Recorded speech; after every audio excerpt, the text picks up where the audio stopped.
going to start recording Awesome. here. Okay. So the problem that you're having in your model, and you had shared the images, you're doing the earbud. Let me just pull up those two images. Come over here, we'll go to download. Is if we take a look at our screenshot, in this area where he's doing what's called patch modeling, because you're kind of, as you've seen, he cuts stuff out and then patches something in. So that's kind of, a lot of people call that patch modeling. Okay. I call it patch modeling because I used to use Alias, and that's what they call it. I don't know if that's what they call it in SolidWorks. Everybody's different. But you're getting a wrinkle in this area here, and you're not getting tangency along this area, and it's causing some problems. But you're following the tutorial very well. So sometimes what happens on some of these tutorials is that they skip over stuff. It's kind of like if you've ever done instructional videos, Yeah. you know, where you watch them repair something and then all of a sudden there's a splice and it's perfect. Yep. You know, like I had one video on preparing a fridge. The guy's like, well, and you just pop this off and it comes apart, and it's like, there was no way. Then all of a sudden it splices and it's apart. So if we look at the tutorial, and this is kind of where it's at. Let me just get to that spot where they're trimming stuff apart. Let me just put it on mute.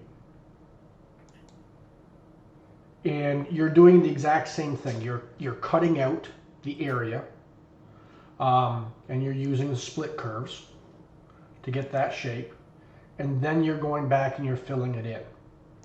Now, one thing that you'll notice, so he does this. He walks through, he shows you how to do it. He's using a boundary or a fill surface, which is normally what I use for something that has more than 5 sides or 4 sides. But you can use it either or. Not more than 5 edges, but more than 5 sides. So you did exactly what you were told to do. You merged everything. And then if you notice, he doesn't have tangency on those. So where, well, let me rephrase that. So he's got solid black lines. Okay. One of the things that I always make sure I do is in SolidWorks, when you're working on stuff, because you know how we talked about build, evaluate, and refine? Yeah. One of the number one ways to evaluate is if we don't want to have angles or what's known as point. So if the edges come and they just connect, that's one thing. That's just called point contact. But then there's tangency, which means that you would never feel that edge. So one of the things that I always do is if I come in here and I go view. I can't see your screen. Oh, great. Or wait, hold on. I have a. No, you can't see my screen. You're supposed to say, Chevis, are you sharing your screen? Sorry, I thought we were just running over stuff. No. Okay, there we go. Now I can see. Okay, now you can see. So let's go back to that video there. So you see how he's got black edges? So black edges means that they're connected. Blue edges means that they're not, the surfaces aren't connected properly. And you can see, if we just hit play here, all of his edges, once he gets out of here, are going to be black edges. So even though he's telling them to be tangent. So that's a black edge, black edge, black edge. But we don't know if they're actually tangent. One of the things that I always do is in SolidWorks, I come up and you can see how on your model here, it's kind of hard to see, but see how those are dotted? Okay, yeah. Kind of see? So those are called phantom edges. So what I always do is I go view, display, and then you can have 3 options. tangent edges are visible, which looks like this. And they're a solid black line. So now all of a sudden everything kind of looks like his. And you can't really tell if they're tangent or not unless you go in and use one of the other tools. I don't like that because I want 90% of the time I want everything tangent and minimal. So I go with view, display, and I make tangent edges phantom. So if you want to take a look at the screen, this might help you. So here's tangent edges visible. See how it's a black line? Tangent edges are phantom. Now they're dotted. Mm-hmm. So it helps me to know that, oh, hey, I've got tangency, without having to come up and use a deviation analysis. A deviation analysis, which is up here under evaluate, what that does is it measures the angle between an edge. So picture having a piece of paper. If I bend it like this, there's absolutely no edge. Now, if I was to do this, there's an edge there. So what it's doing is it's going to give me a measurement. If I come in and I go this edge here, we're going to calculate. And you can see down here, there's no edge. But once we get up here, it starts getting to be 0.11. You know, which is not something, if we're doing Class A modeling, we don't want that. Class A modeling being production. Mm-hmm. If I was doing a prototype, and depending on how much time I had, I would print it, I'd put a little bit of Bondo on it, I would sand it off and say, we're done. You know, versus spending 3 hours trying to fix it. Yeah. So it all depends on, like we spoke about before, what is it what we're doing. Now, the next is we can go view, display, and go tangent edges removed. So basically, once you've joined it, it basically gets rid of it so it looks like it's one surface. And that's what you want with tangency. It should be one surface. But now, if we come down, here's your problem area here. So you see that you're getting that wrinkle, you're getting that fold because it's not being tangent. Now, he's not showing you that in his model, and I guarantee you his is the exact same thing. That's why sometimes the models can be deceptive, because they kind of, just gloss over it, you know. But you're sitting here struggling, trying to go, well, I did exactly what you say, but it's not tangent. Yeah. So let me just get this back view. Okay, now, why is this happening? Okay, so the more we ask of a single surface, the more complicated that surface gets. So what we're asking it to do is we're trying to tell it to be tangent along this surface, this surface, this surface, as well as this surface. But we're also giving it some weird directions. Now, I'm not saying, it was interesting to watch his video, because there's some things there that I wouldn't do. I would do differently, but there are some things like, never thought about doing that. So there's always different ways to splice it.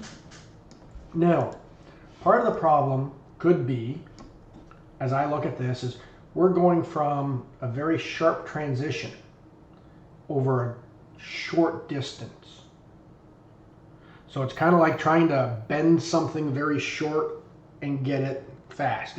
It can be hard for the software to do it, or it might be one of those things where in order to get tangency, you need X amount of distance in order to achieve it before it transitions into the next. And that's where it becomes physics.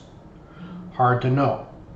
So One of the things could be when you created this first one, bear with me because it's not my model. No, that's not the loft. There we go, you did the loft. Wherein you did 1.5. Now, 1.5, and you did 1, means how far off is it coming off of that edge before it starts to transition. So it may be that you've gone too far or not far enough. Hard to say. But what we're going to say is, from a design standpoint, that's what we like. We want that tight radius, so we're not changing that. What I would do in this situation is, again, it's kind of patchwork. This is the edge that's not good. Okay? I'm not quite sure why I didn't listen, so I'm not quite sure why he had you bow it. Let's come back here, go to the split surface. Yeah, I know I had an issue with that that area when I was projecting. I tried to, like, I just did it how he showed in the video, and it wasn't working, and I tried like a bunch of times. Okay. I figured it out. It was something he showed, like, make a construction line from here to here and then make it tangent to this line, and then instead I took away the construction line and just made it tangent to the line that was already there. I don't know, somebody was having the same issue that I was, so Yeah. but I don't know if that messed it up because it was in the same area or not. But Yeah, so like I said, I'm not quite sure why they did that. So what I'm going to do is I'm going to do two things. So again, the fill surface is great, especially when you have a odd number of sides. You know, I use fill as kind of a last resort. I like to make sure, because basically what we're doing is we're telling the software, just toss something in there. I prefer more control. So what I'm going to do is I'm going to leave this alone, and I'm just going to build over top of it. But what I'm going to do, hey, you had a surface in there. Okay, so what I'm going to do,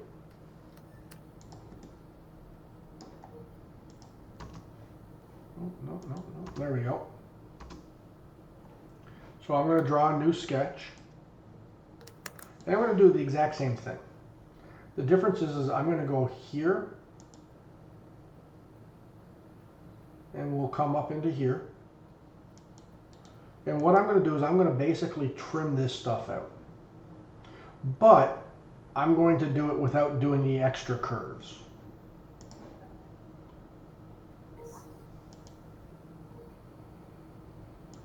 Now, when we're doing trim edges or trim surfaces, when you're projecting a curve on the surface, it has to go through the entire surface.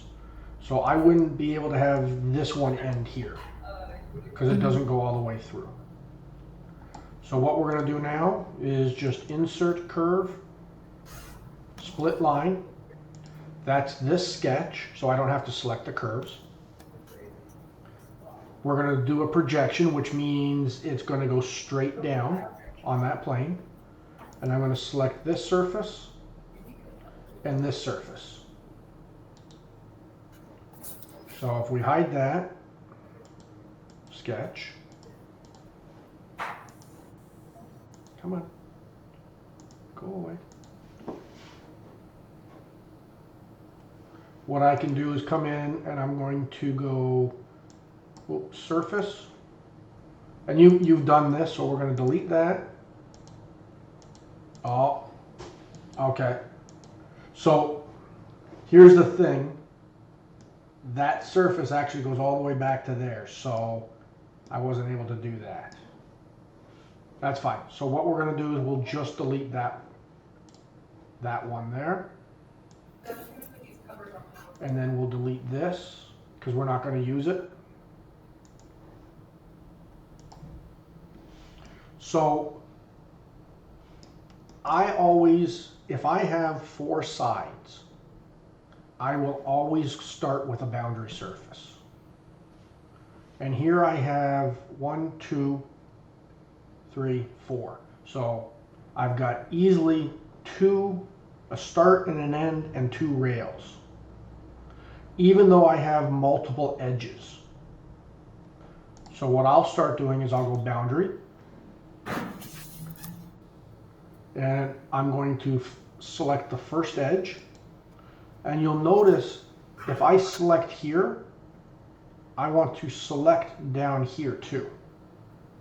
If I select up here, you get this cross because it's trying to go from one end to the other. Now, if you get this, you can see I've got a little green dot there. You can grab that dot and just drag it down there. Oh. Or you can go flip. Either way. And now it's going from here to here. Because again, it's trying to figure out where do you want me to go to. Mm-hmm. Now, we're going to go along our paths. So you see here, I've got a line, an edge, and an edge. I want that to be one edge. Or I want the computer to think it's one edge. So what I can do is right click and go Selection Manager. This pulls up this little box here.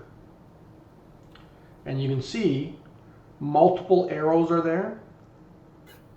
What that means is select a group of curves to make it one edge. So I'm going to select that curve, and I'm going to select that curve. And I'm going to say, I'm going to right click. Well, I can either right click or come back over here and do the green arrow.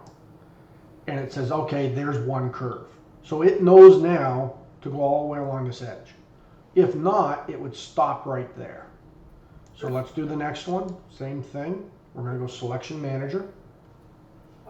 Selection Manager. And we will grab this edge. Come on, grab.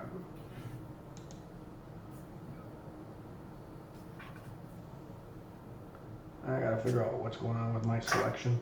And then now I'm going to right click. So you can see it automatically pulls it in. So just like doing a loft or a boundary surface. Now, the difference with this is right now, same as before, it views this as a singular edge and a singular edge, even though it goes across multiple. So it's grouped them. What we want to then do is we want to come up, and you can see edge 1, edge 2, so here and here, blue, pink. We can either do the drop-down menu here, and that's where we get to choose tangency or curvature. Or we can do it over here, either or. So we're going to say we want that to be tangent, and we want that to be tangent. Now, the one thing that's frustrating about SolidWorks is it doesn't necessarily tell me that I've achieved tangency. Some software would give you a little circle with a cross through it saying, you asked for it, but we can't do it. Same as over here, we're going to say we want tangency. And what that's doing is it's already, you can kind of see that it's already created that highlight there. And it's transitioning from that round over to there. If everything is perfect, it should. So at this point here, if this is tangent, it'll be tangent. Yeah. If it's tangent here, it's tangent. What we're doing now by putting along this edge, we're saying we want that to be tangent, that to be tangent, but the software doesn't know, well, then I'm just going to give you whatever happens here. By doing this, it's saying, okay, we'll adjust the surface to make sure it's tangent all the way through. Back in the day when I was more of a nerd, It was more about pride of never having to do that because my curves are perfect. So, okay, so now we're going to do this. We're going to hit OK. We've got our blue. Oh, and by the way, just so you know, you forced me to upgrade to 2023, right? Sorry, my license ran out. I bought a new laptop. I traded myself because I couldn't run anything. I couldn't run anything on my computer. Yeah. So. Yeah. Well, you still could have downloaded 2022. You know that, right? I did not. Yeah, but it's Oops. it's asked backwards on the website. Like, you've got to know what exactly to do to download 2022. So Yeah, that's fine. I've been meaning to upgrade. I haven't done it because there was a risk to it. So now I just got to make sure that I open up some students. I just have to make sure I never open up client project on 2023 or else it screws everything up. All right. Okay. So now we're going to come in. Oh, wait, hold on. Did I miss a feature here?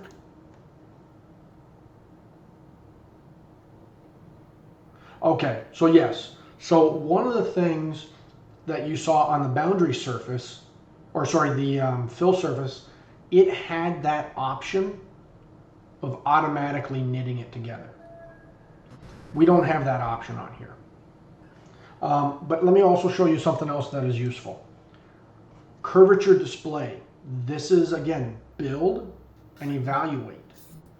What we can do is say, okay, how do these look? So we're going to go with a mesh preview.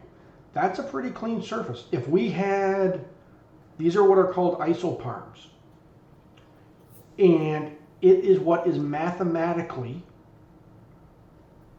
breaking this surface into. So this is a 3x3 patch. So it was easy enough. Sometimes you'll get these, and it's not good or bad, but like if you've got 15 of these along here, it usually means there's a problem with this surface. We can even put on curvature cones, which are way too high.